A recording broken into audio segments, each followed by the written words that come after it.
No lugar de carros de luxo, caminhões do Corpo de Bombeiros. Nas ruas, nada de estrelas do cinema. Só chamas, fumaça e escombros. O fogo na Califórnia ficou fora de controle essa semana. Ventos de mais de 100 km por hora ampliaram a área de destruição. Esse é o pior incêndio já registrado na região de Los Angeles. Milhares de casas foram destruídas. Os repórteres do Fantástico acompanharam o desespero de quem precisou deixar tudo para trás.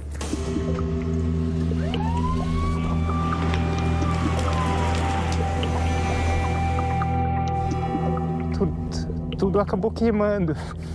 Todas as nossas histórias, recordações. E eu venho hoje aqui com uma pá, 2 luvas, para tentar desenterrar alguma memória que eu tenho. Esse brasileiro que prefere não se identificar morava aqui, em Pacific Palisades, região arrasada pelo maior incêndio da história de Los Angeles. No dia 7 de janeiro, eu recebi o comunicado das autoridades que a gente precisava evacuar a casa. Nós saímos e, inesperadamente, nunca mais pudemos voltar. No início, os bombeiros tiveram dificuldade. Muito fogo para um sistema de distribuição de água que não foi projetado para enfrentar tantos incêndios. Com uma mangueira, eu tentei extinguir o fogo, só que o fogo espalhou muito rapidamente e, infelizmente, pela extensão da gravidade dessa queimada, o bombeiro que estava parado na frente da minha casa estava sem água. Então, foi muito, muito triste. Essas imagens são do dia 7, terça-feira passada, quando o primeiro incêndio começou, queimando essa área.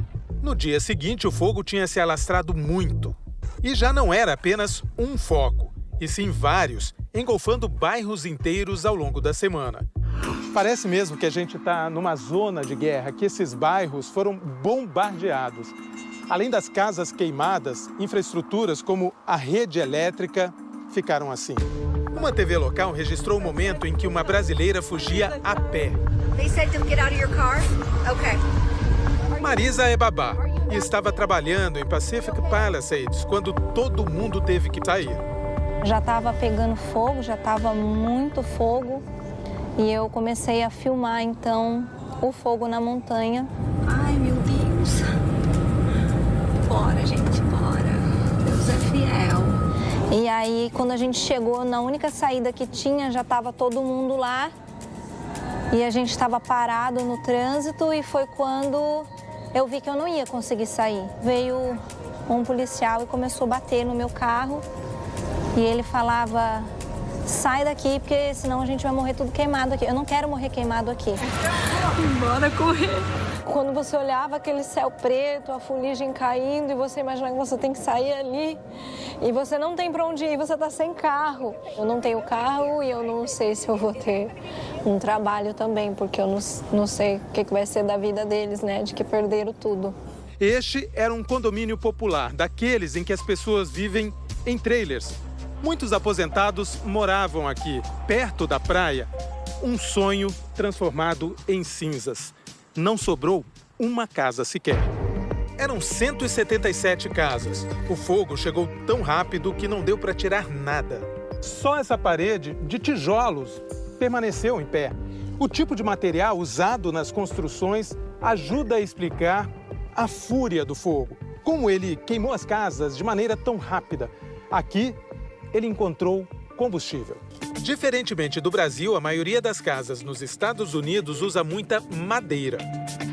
Entre as perdas ainda incontáveis estão as propriedades milionárias de gente que é sinônimo de Los Angeles. Astros e estrelas de Hollywood, uma área que quase foi atingida pelos incêndios. A mansão do ator e diretor Mel Gibson era assim. Não sobrou nada. Ele não estava em casa quando o fogo chegou. Adam Brody e Leighton Meester, a Blair de Gossip Girl, também não tiveram sorte, mas estão bem. E esta era a casa do veterano comediante Billy Crystal. A apresentadora Paris Hilton postou nas redes sociais um vídeo do fogo na rua dela, dizendo: ver a casa em Malibu pegando fogo ao vivo na TV É uma coisa pela qual ninguém devia passar. O endereço dela é nessa avenida aqui em Malibu, onde todas as casas ao lado foram destruídas. Aqui, a do vizinho da Paris Hilton. Os muros apenas restaram e, como ela mostrou na internet, essa é a dela, completamente queimada. Tudo veio abaixo. Da praia, a visão é impressionante. Os escombros das casas dos vizinhos de Paris Hilton e da casa dela. Valia cerca de 60 milhões de reais. A polícia e o FBI estão investigando a origem dos incêndios. Não há indícios de ação criminosa. Por hora, é a natureza que explica as circunstâncias da tragédia. Veja agora o papel de um tipo de vento nessa triste história. Os ventos de Santa Ana são um fenômeno comum na região do sul da Califórnia, principalmente entre os meses de setembro e maio. São causados por um sistema de alta pressão nessa região, chamada de Grande Bacia, e um sistema de baixa pressão na costa do Oceano Pacífico. A Grande Bacia fica num deserto e por isso os ventos costumam ser bem secos e podem ser quentes e muito fortes, entre 95 e 130 km por hora, um combustível para o fogo se espalhar depressa. E as rajadas mais intensas chegam a 160 km por hora.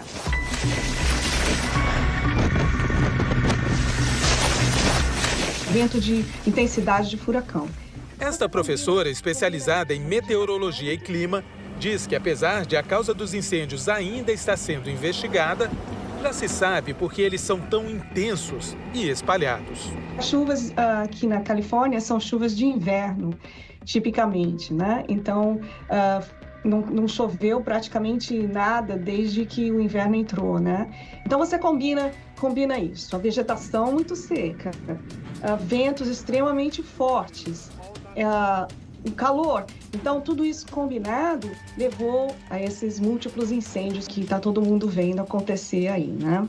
Esses incêndios acontecem no mundo que nunca esteve tão quente. É um recorde oficial, 2024, o ano mais quente da história. Esse gráfico mostra o que está acontecendo. O ano passado foi o primeiro com uma temperatura média global que aumentou mais de 1,5 graus em relação às temperaturas médias registradas antes dessa nossa era industrial. 1,5 graus é o limite estabelecido pelo Acordo de Paris para reduzir os riscos e os impactos das mudanças climáticas. 2024 também bateu o recorde de emissão de carbono, como mostra esse outro gráfico. Cientistas dizem que daqui para frente temos que ter emissão zero para a temperatura do nosso planeta se estabilizar. As mudanças climáticas, o aquecimento global pode levar a um aumento da frequência desses incêndios, né? Não só a frequência, a quantidade deles, mas quando eles acontecem, eles tomam uma área muito maior hoje, né? Uma desgraça que só não é ainda maior porque as pessoas se unem. É o caso do brasileiro Caia. Tudo aqui queimado. 80% dessa praia não existe mais. E a tua casa ficou em pé? Nossas casas ficaram em pé, uns 8 a 10 casas a gente conseguiu manter salvo. Amigos e vizinhos tinham treinamento para isso na Brigada Voluntária de Incêndio. Isso aí é a força da comunidade, os amigos, meu cunhado, o pessoal que veio ajudar na hora certa e arregaçou as mangas e trabalharam muito, 24 horas, 36 horas para manter nossas casas em pé ainda. Combatemos o incêndio por 12 horas e achamos que estava ok, mas não estava. De 15 a 30 minutos, o fogo pegava numa outra casa como num efeito dominó, porque o calor de uma casa queimava a casa ao lado. Chegou uma hora em que pegamos caiaques, achando que a gente ia ter que ir para a água, sair daqui e deixar tudo queimar. Inimaginável, pode acontecer. Precisamos dar valor ao dia a dia, ao que temos. E que somos mais fortes do que pensamos.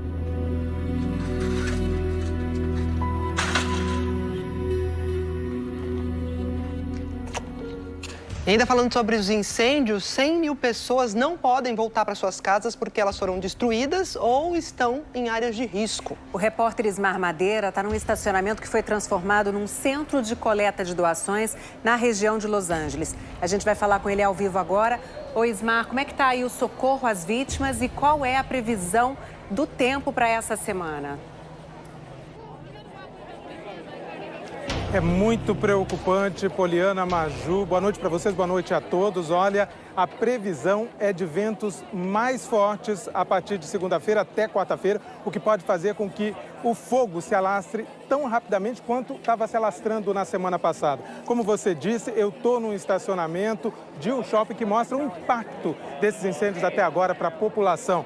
Pessoas que vieram aqui ou para entregar doações ou para buscar doações. A gente pode ver roupas, alimentos, água. Lá atrás, a todo momento, chegam caminhões, carros de famílias comuns trazendo essas doações, porque a grande maioria da população é uma população comum, não são os ricos e famosos, pessoas que lutam para conseguir suas casas e que perderam tudo agora nesse incêndio. Estamos próximo a Pasadena, que é uma das cidades mais afetadas. Os dois incêndios que mais preocupam neste momento são o de Palisades, onde apenas 11% do fogo foram controlados, e o de Eaton, com 27% apenas sob controle. O de Palisades fica mais próximo ao oceano e o de Eaton fica próximo aqui da região onde eu estou. Também foi atualizado o número de mortos. São 16, mas as autoridades dizem que pode aumentar porque há desaparecidos e também os incêndios continuam avançando em alguns pontos, como eu falei, viu, Poliana?